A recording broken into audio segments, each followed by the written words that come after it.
할렐루야.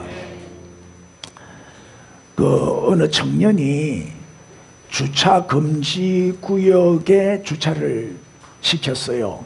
주차할 데가 없어가지고. 그래서 메모를 써가지고 유리에 딱 붙여놨어요. 뭐라고 써놨냐? 경찰관님 기하. 나는 이 주변을 20바퀴나 돌았으나 주차할 곳을 찾지 못했습니다. 이곳에 정말 중요한 약속이 있는데 그 약속을 지키지 않으면 직업을 잃게 됩니다. 나의 죄를 사하여 주옵소서. 그렇게 썼어요. 용무를 마치고 딱 돌아와 보니까 그 옆에 쪽지가 나란히 붙어 있어요. 차주님 귀하.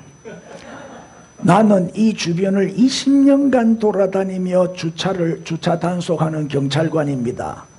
만약에 내가 위반 딱지를 떼지 않으면 나 또한 직업을 잃게 됩니다. 그러니 나를 시험에 들지 않게 하옵소서. 재밌어요? 이 말귀를 알아들으신 분은 오늘 내 설교 다 알아들어요. 오늘 더 큰 은혜가 임할 줄 믿습니다. 자, 오늘은 세상이 감당치 못하는 사람, 히브리서 11장 강의 17번째인데 우리 옆에 분들하고 이렇게 인사하십시오. 세상이 감당치 못하는 사람이 되십니다. 할래. 세상이 감당치 못하는 그런 사람이 되기를 바랍니다. 오늘은 이제 본문이 조금 길어요. 히브리서 11장 32절에서 38절입니다. 시작. 내가 무슨 말을 더하리요? 기드온, 바락, 삼손, 입다, 다윗 및 사무엘과 선지자들의 일을 말하려면 내게 시간이 부족하리로다. 그들은 믿음으로 나라를 이루기도 하며 의를 행하기도 하며 약속을 받기도 하며 사자들의 입을 막기도 하며 불의 세력을 멸하기도 하며 칼날을 피하기도 하며 연약한 가운데서 강하게 되기도 하며 전쟁에 용감하게 되어 이방 사람들의 진을 물리치기도 하며 여자들은 자기의 죽은 자들을 부활로 받아들이기도 하며 또 어떤 이들은 더 좋은 부활을 얻고자 하여 심한 고문을 받되 구차히 풀려나기를 원하지 아니하였으며 또 어떤 이들은 조롱과 채찍질 뿐 아니라 결박과 옥에 갇히는 시련도 받았으며 돌로 치는 것과 톱으로 켜는 것과 시험과 칼로 죽임을 당하고 염소의 가죽을 입고 유리하여 궁핍과 환난과 학대를 받았으니 이런 사람은 세상이 감당하지 못하느니라. 그들이 광야와 산굴, 동굴과 토굴에 유리하였느니라.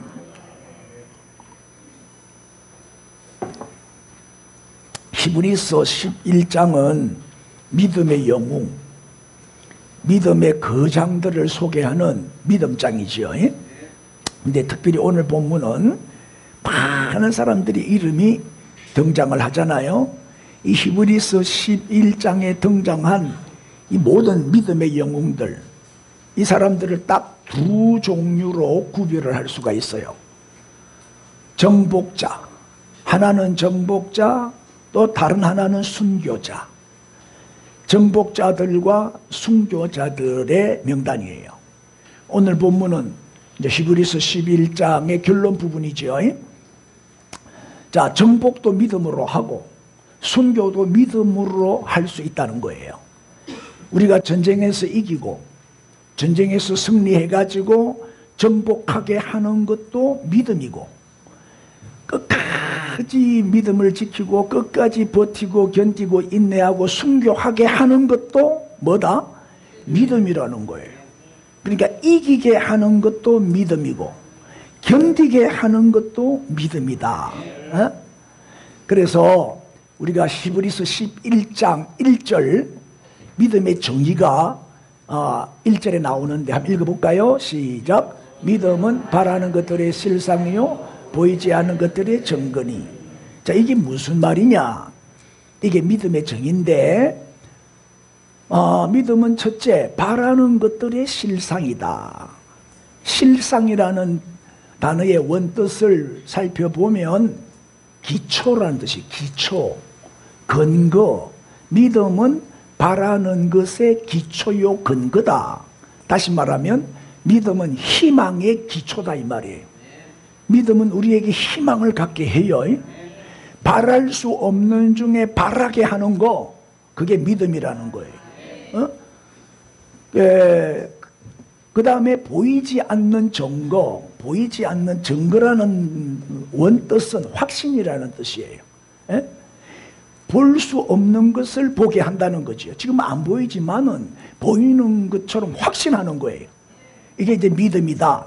예를 들면 노아가 방주를 지었잖아요. 산 꼭대기에서 배를 지었잖아요. 120년 동안. 그건 뭐예요? 믿음의 눈으로 본 거예요. 홍수가 나는 것을 봤다 이 말이에요.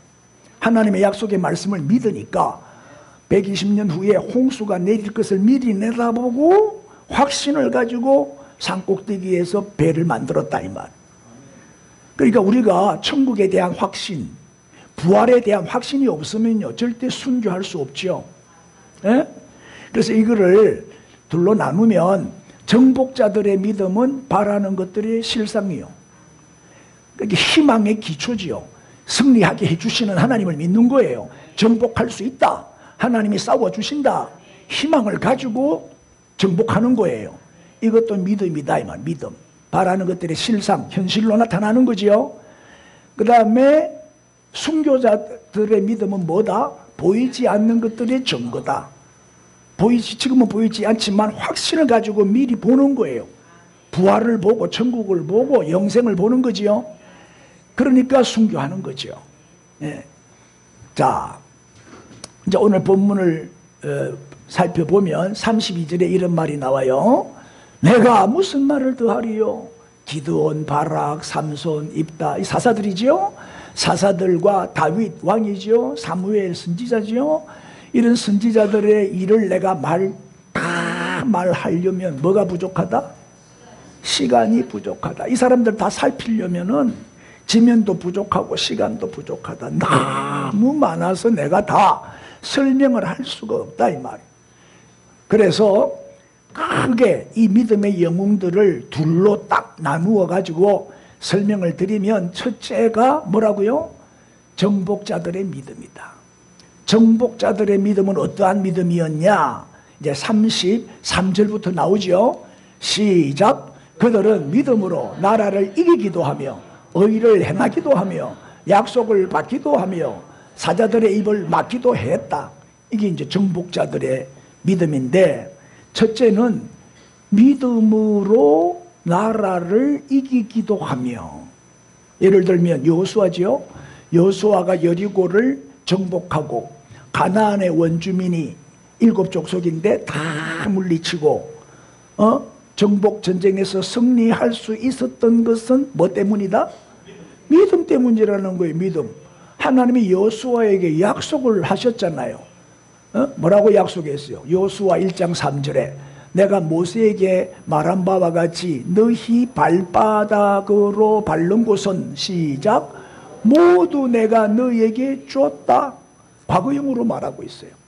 아직 정복도 안 했는데 하나님 과거형으로 이미 줬다는 거예요. 이게 믿음이죠.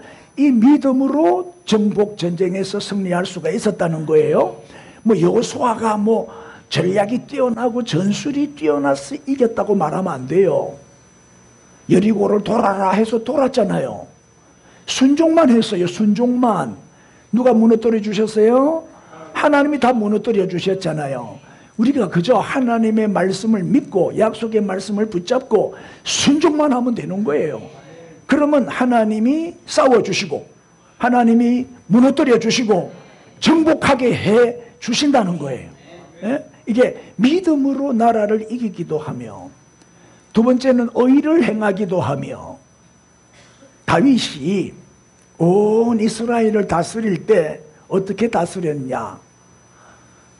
사무엘하 8장 15절에 보면 다윗이 왜 이렇게 훌륭한 왕이 되고 성군이 되고 태평성대를 누리게 했느냐? 저게 답이 나오는 거예요.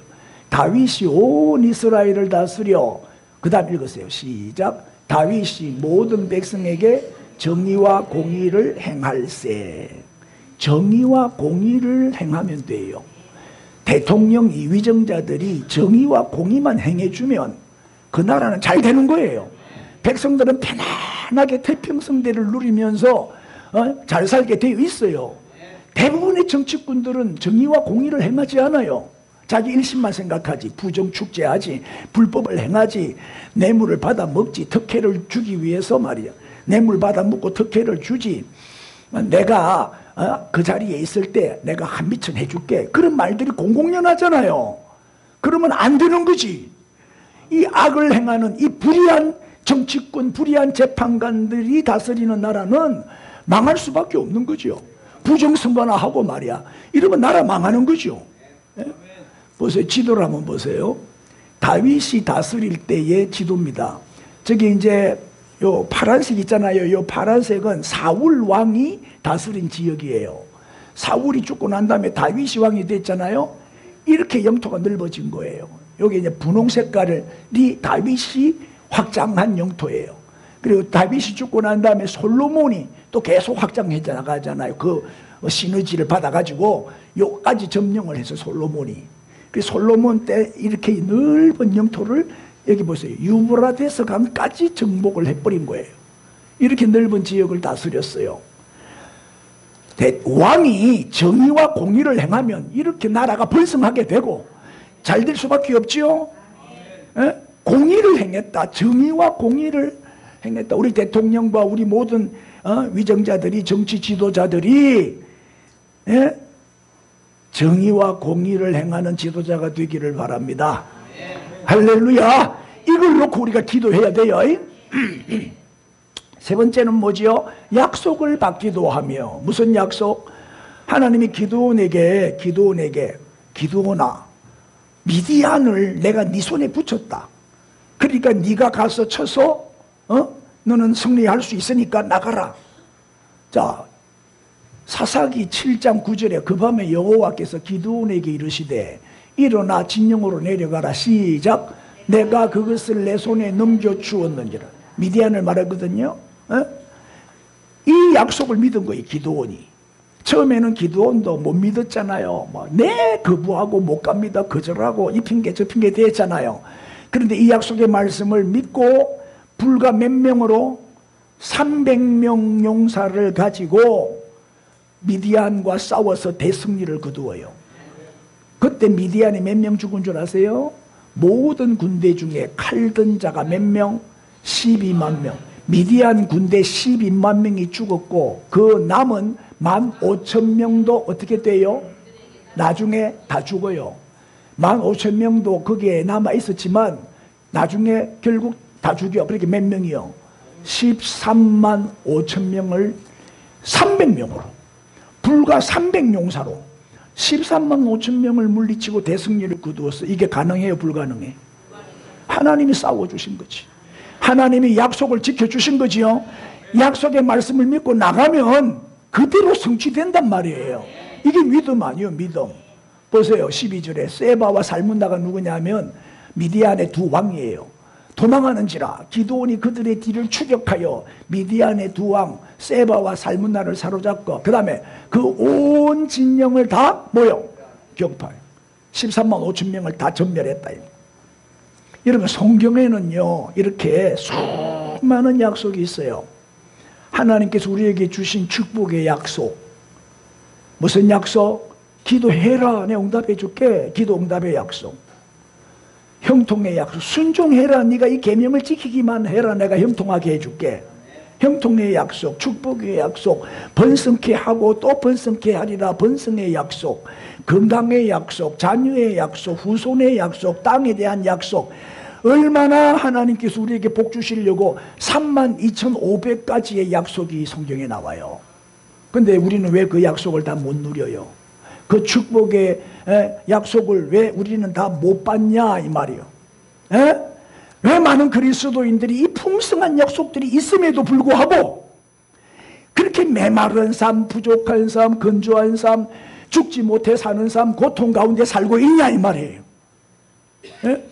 그 원인이 뭐예요? 그 하나님에게 있어요? 그 원인이 내한테 있어요?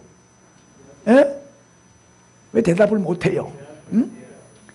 하나님의 약속에 대한 불신 때문이에요. 이 하나님의 약속을 못 믿는 거예요. 주일 성수해라, 온전한 11조 생활해라, 선교해라, 영혼 구원해라. 그러면 내가 이런 엄청난 복을 줄게. 근데 그걸 못 믿는 거예요. 못 믿는 거예요. 해봐도 안 되던데 뭐. 아이고 예수 믿어도 뭐 별 볼 일 없던데 뭐. 내 열심히 주일 열심히 장사도 안 하고 문 닫아놓고 교회를 다녔는데도 뭐 장사가 더 안 되는데 뭐 이러면서 못 믿는 거야. 불신. 하나님의 약속에 대한 무지. 하나님이 이런 약속을 주셨다는 거 몰라. 또 안 믿어. 물어봅시다. 여러분은 어떠세요?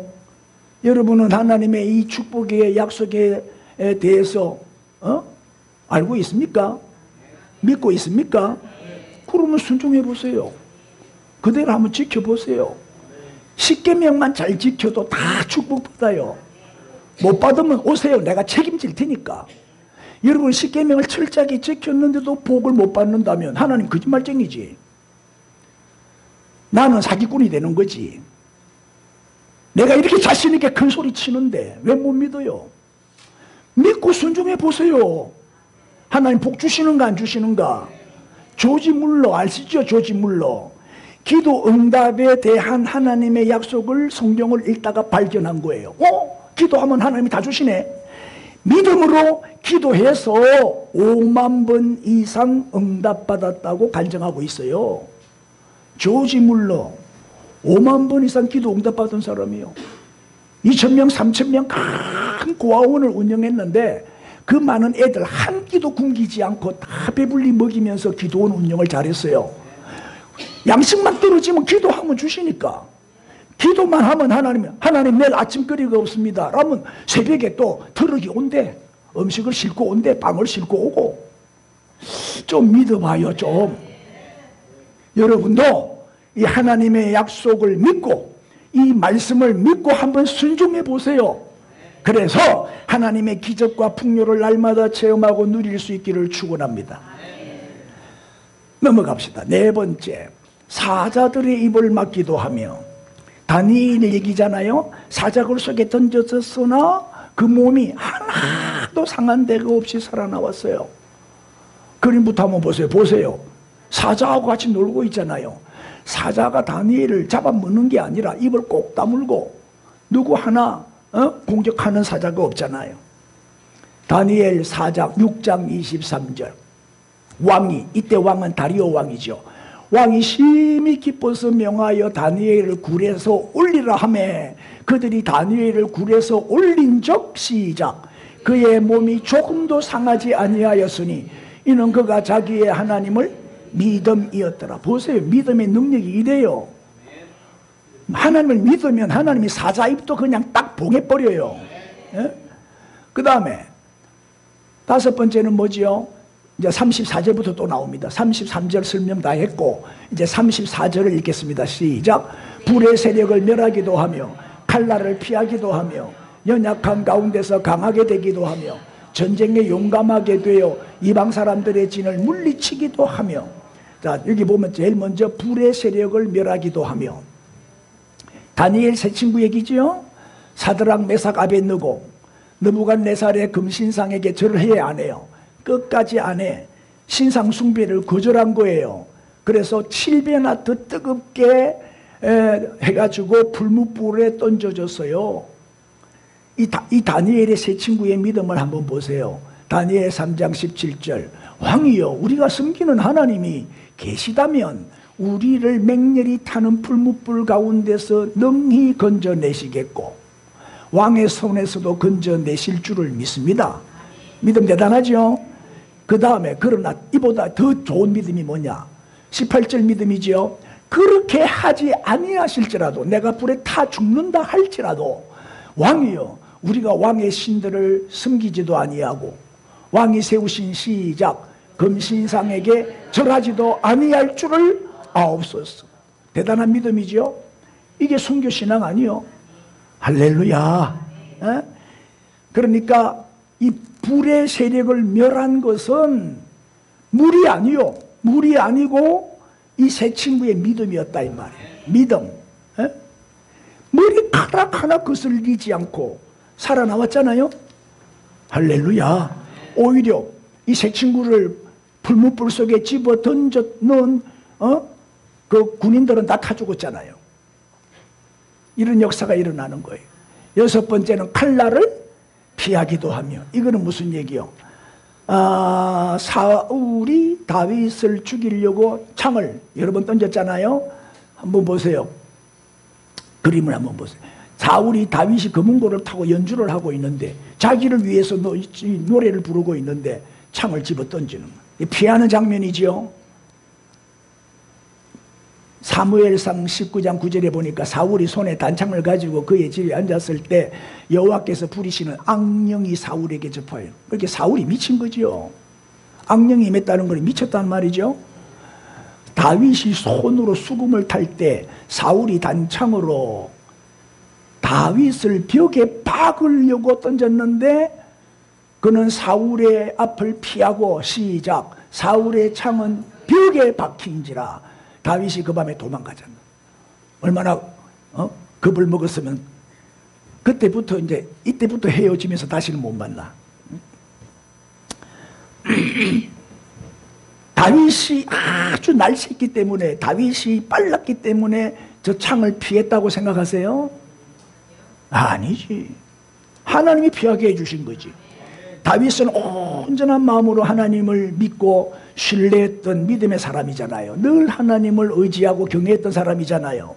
그러니까 하나님은 항상 그와 함께 하셨고 칼날도 피하게 해주신 거예요. 우리가 정말 하나님 살아계심을 믿고 나와 함께 하시는 하나님이라고 믿고 맡겨보세요. 그럼 하나님이 늘 지켜주셔요. 위험천만한 상황에서도 피하게 해주신다고. 우리 이재선 목사님이 지난 주간에 이 농사 짓잖아요. 농약을 뿌리는데 농약 그게 갑자기 확 튀어갖고 눈에 들어가 버린 거야.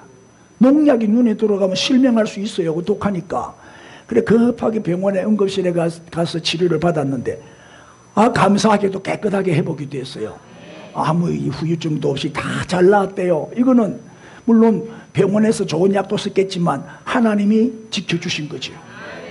아직 사명이 많이 남아있기 때문에 못 보면 안 되니까 하나님이 치료해 주신 거예요. 위기 때마다 위기를 모면하게 해주시는 하나님. 우리는 운전할 때마다 느껴요. 아찔한 순간들이 많잖아요. 그때마다 하나님이 지켜주셨구나, 하나님이 막아주셨구나, 그걸 느끼잖아요. 예? 그 다음에 연약한 가운데서 뭐요? 강하게 되기도 하며. 자, 이거는 이제 모세 얘기를 좀 할 수밖에 없는데 출애굽기 3장 10절에 내가 너를 바로에게 보내어 너에게 내 백성 이스라엘 자손을 애굽에서 인도하여 내게 하리라. 하나님이 호렙산에서 모세를 불러가지고 네가 바로 왕에게 가서 내 백성을 이끌고 나오느라. 그때 모세가 뭐라고 말해요? 이 핑계 저 핑계 대잖아요. 모세가 대답하여 이르되 그들이 나를 믿지 않을 겁니다. 내 말을 듣지도 아니할 겁니다. 여호와께서 내게 나타나지 아니했다. 안 믿을 겁니다. 나 못 갑니다. 그주라는 거예요. 왜 하필이면 나한테 가라고 하십니까? 별 핑계를 다 대고. 내가 요거를 이 본문을 자세하게 읽어보니까 모세가 5번이나 거절했더라고. 하나님의 명령에 5번이나 못 가요, 안 돼요, 나는 자격 없어요, 별 핑계를 다 대는데 또 뭐라고 핑계 대는지 한번 보세요. 모세가 여호와께 아뢰되 오 주여 나는 본래 말을 잘하지 못하는 자니이다. 맞아요? 모세가 얼마나 말 잘하는데. 주께서 주의 종에게 명령하신 후에도 역시 그러하니 그 다음에 뭐라고 핑계대요? 나는 입이 뻣뻣하고 혀가 둔한 자니이다. 또 이렇게 거짓말까지 하면서 못 가겠다고. 또 끝까지 모세가 이르되 오 주여 제발 보낼 만한 자를 보내소서. 나는 아닙니다. 나는 자격 없습니다. 다른 사람 보내소서. 이렇게 약한 자가 모세였어요. 이렇게 연약한 자가 모세였다니까요. 그런데 하나님은 이 모세를 변화시켜서 얼마나 믿음의 용장으로 만들어가지고 위대한 영도자로 광야 40년 동안 200만이 넘는 이스라엘 백성을 이끌게 하잖아요. 에? 히브리서 11장에 나오는 이 믿음의 거장들을 우리가 살펴봤지만은 처음부터 강한 자는 아무도 없었어요. 연약하기 그지없는, 부족하기 그지없는 자들이었어요. 그런데 하나님은 약한 자를 강하게 만들어서 약한 자로 하여금 강한 자를 부끄럽게 하시는 하나님이잖아요. 에? 어떻게 이렇게 강한 자가 돼서 이렇게 귀하게 쓰임받을 수 있어요? 믿음으로. 믿음이지요. 하나님을 신뢰하고 하나님을 믿고 하나님께 맡기고 순종했더니 이런 역사가 일어난 거예요. 그 다음에 8번째, 전쟁의 용맹대영.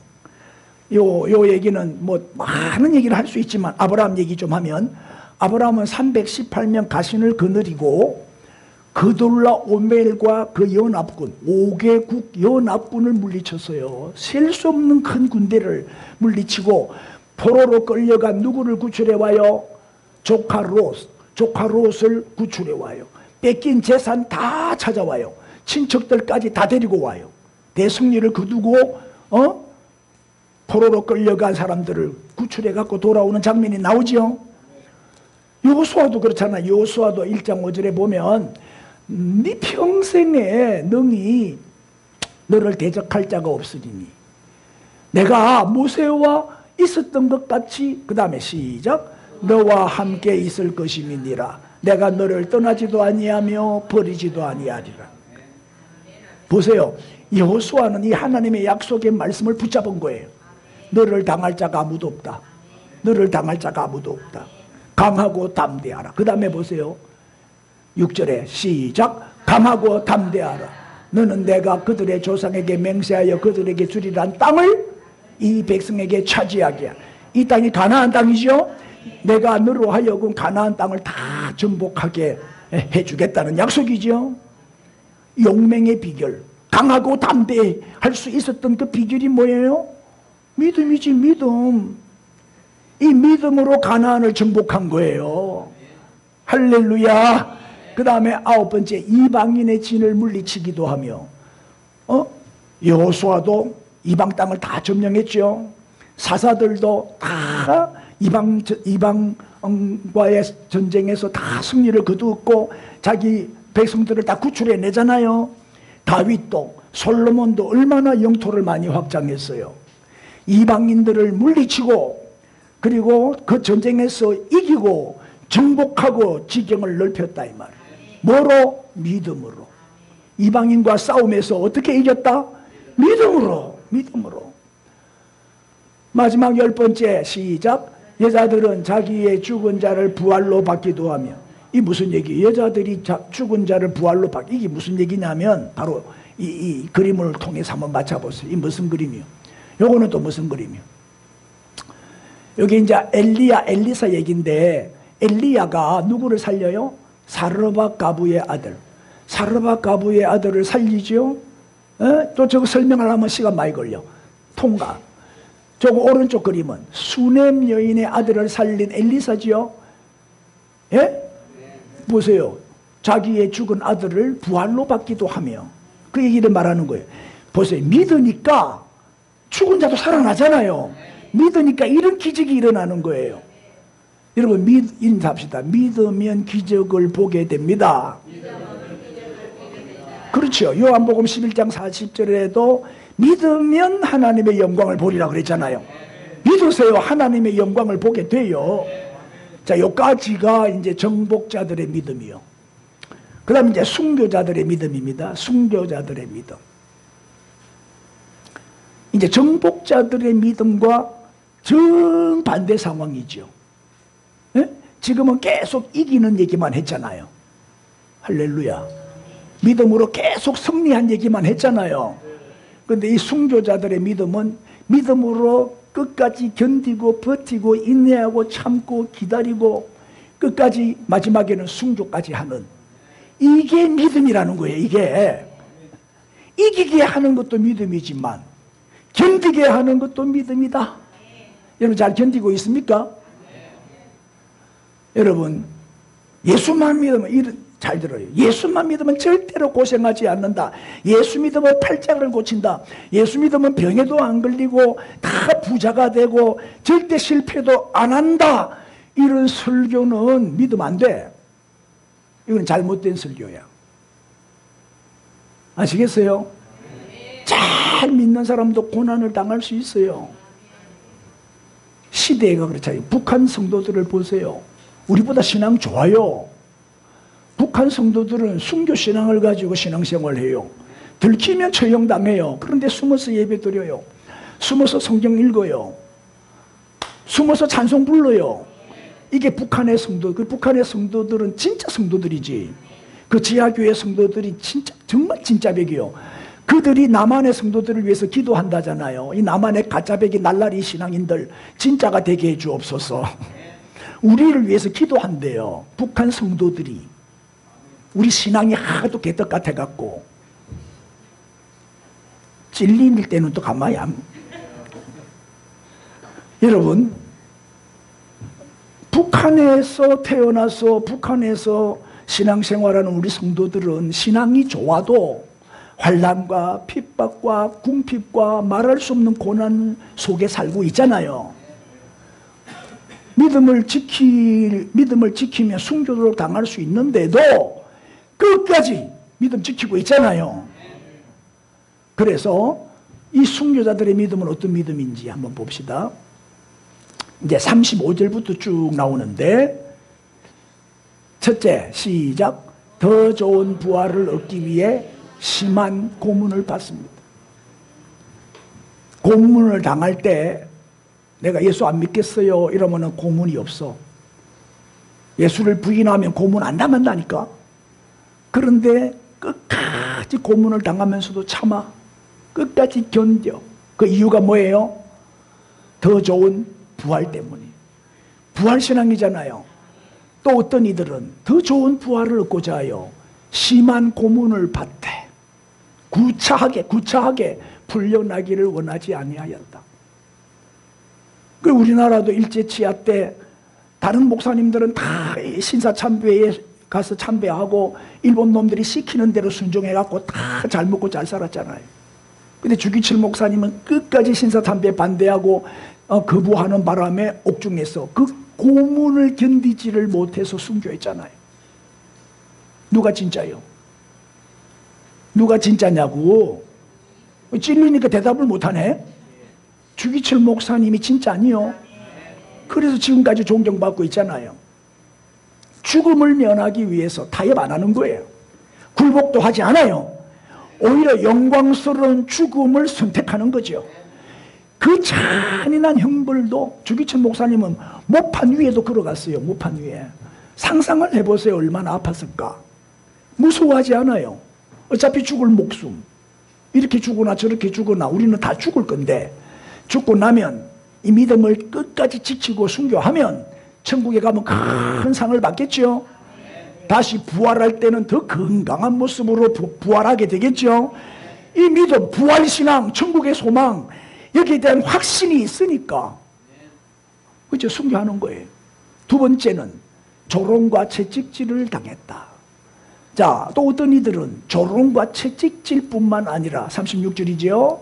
조롱과 채찍질. 이거는 또 뭐예요? 느헤미야가 예루살렘 성을 건축하는 동안에 얼마나 많은 어려움이 있었어요. 방해꾼들이 많았잖아요.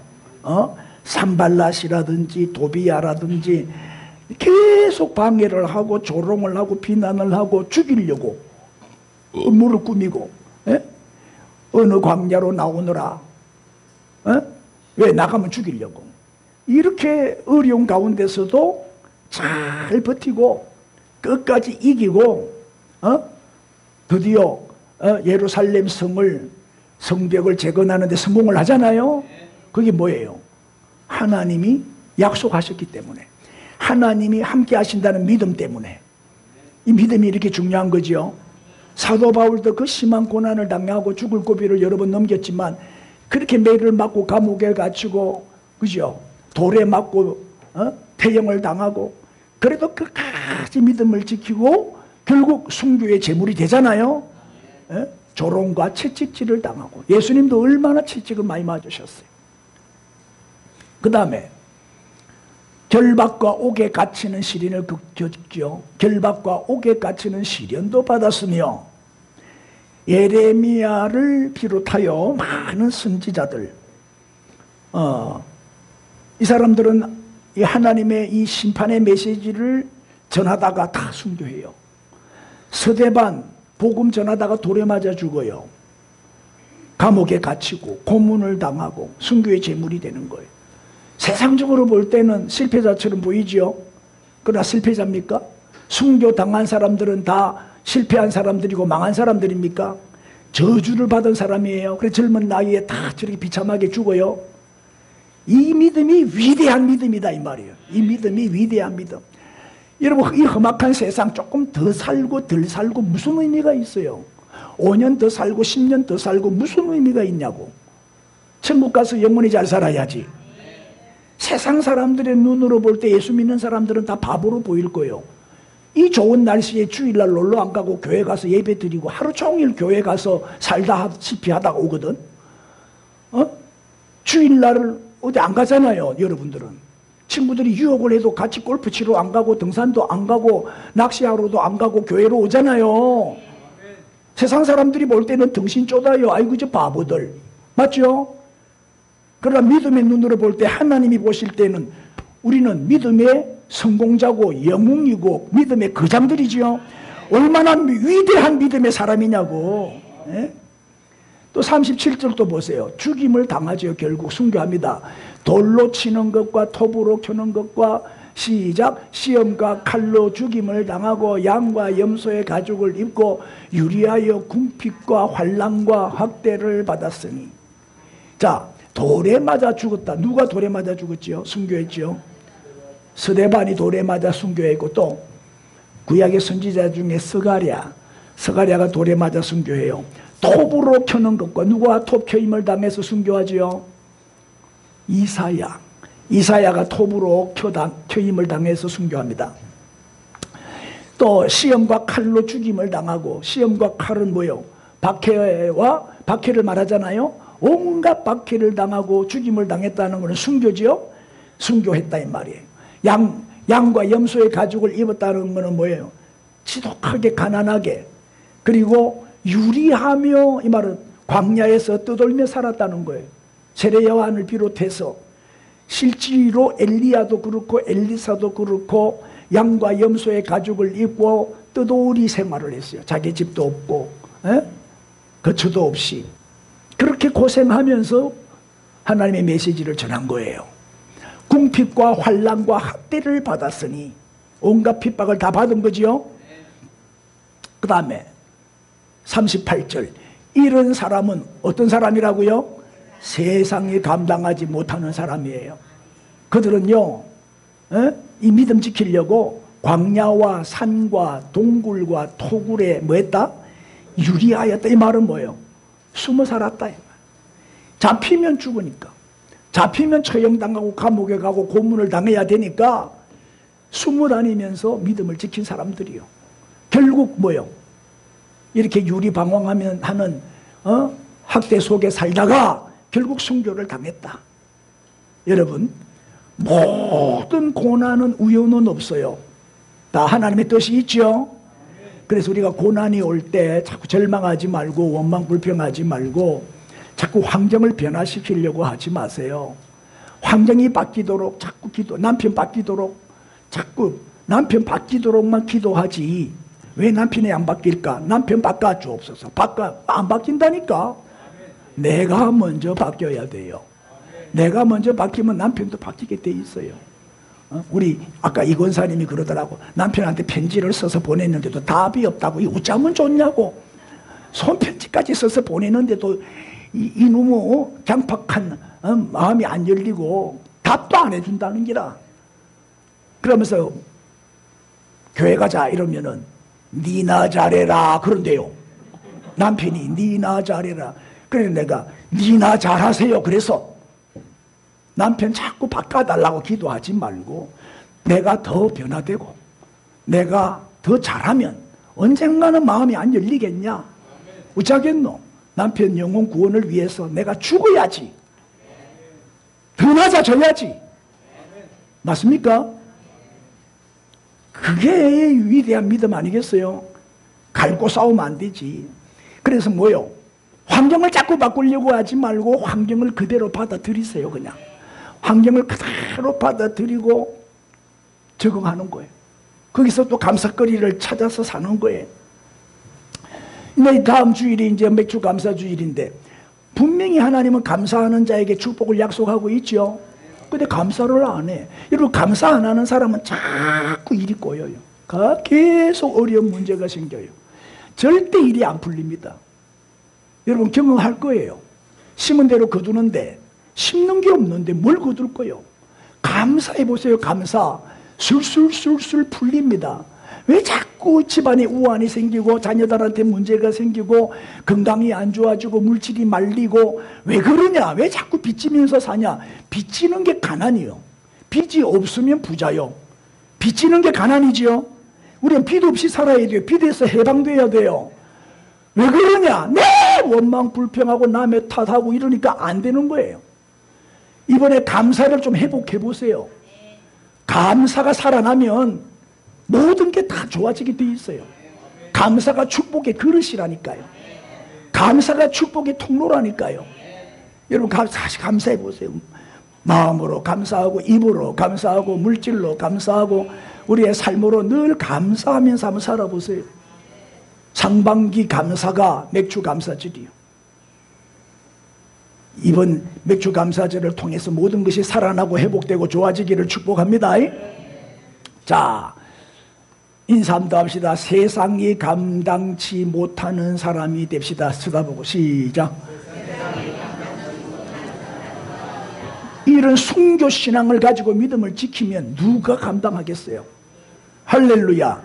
아무도 못 말리는 사람이 될 수 있겠죠? 이거는 뭐예요? 예와 아니요가 분명한 사람이 되어야 돼요.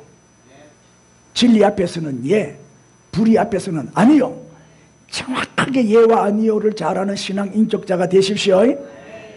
앞으로 지금 이제 이 친북, 친중, 좌파 세력들이 정권을 잡았기 때문에 틀림없이 앞으로 교회에는 큰 어려움이 닥칠 거예요. 교회의 핍박이 예상됩니다. 왜냐하면 기독교와 공산주의는 정반대이기 때문에 공산주의자들이 제일 싫어하는 게 교회입니다. 예수 믿는 사람은 제일 싫어합니다.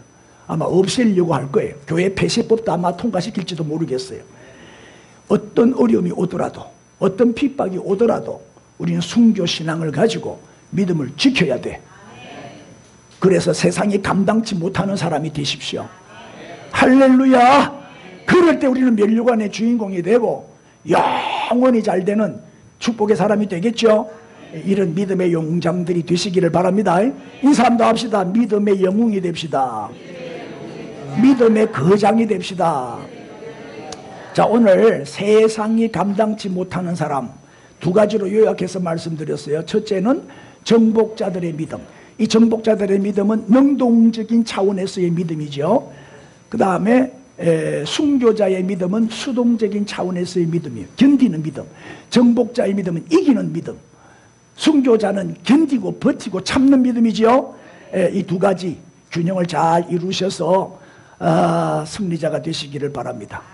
할렐루야. 다 일어나셔요. 다 일어나셔서 우리 이렇게 기도합시다. 믿음으로 정복자와 순교자의 삶으로 이기게 해주시고 견디게 해주심으로 세상이 감당치 못하는 사람이 되게 해주옵소서. 주여 부르고 기도합시다. 주여. 할렐루야.